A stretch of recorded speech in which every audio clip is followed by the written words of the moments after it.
Here for some cumulus fractus, I would call it. The discussion was, could it be Virga?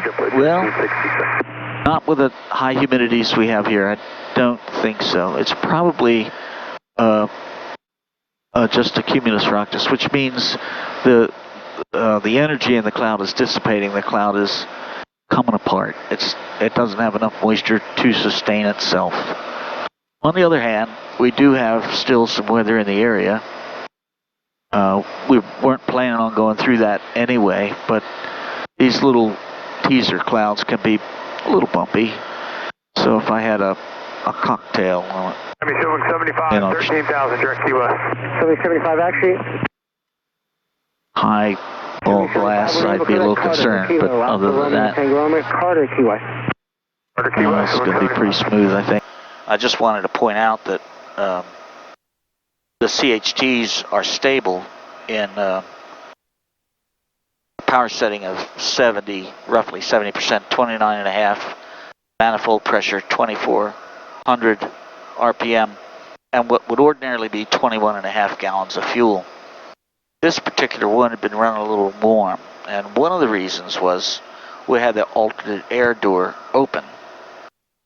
And the reason we had the alternate air door open is because we were in and out of visible moisture. So now the question is, does the alternate air door being open change the calculus on the temperature of the engine in the form of CHTs?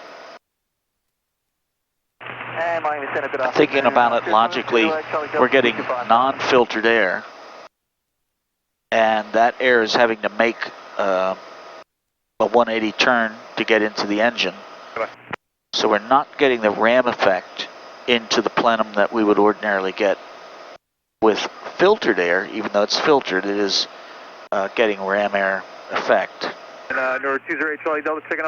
This means that at altitude, the turbochargers, or at any altitude, the turbochargers will have to work harder to produce the same power.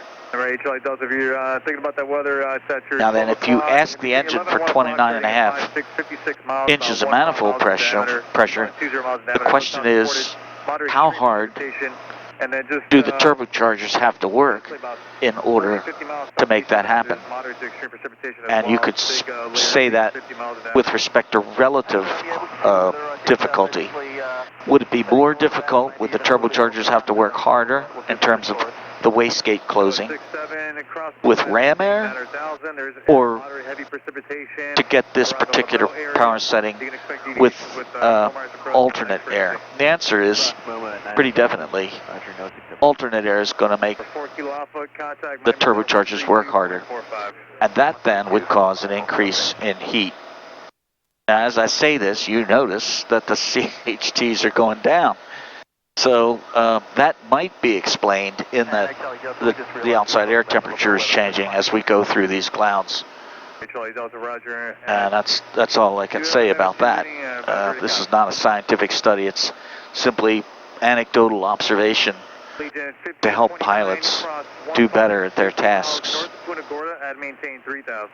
With respect to alternate air, I find it incredibly important to open that puppy in the presence of any visible moisture, regardless of temperature or amount. That means clouds, rain, snow, fog, freezing fog, ice, wouldn't matter. Open that alternate air in the presence of visible moisture,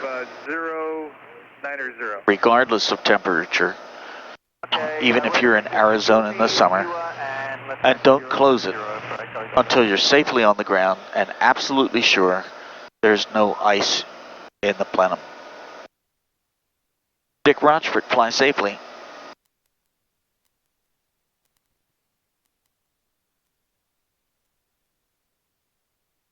Train off it.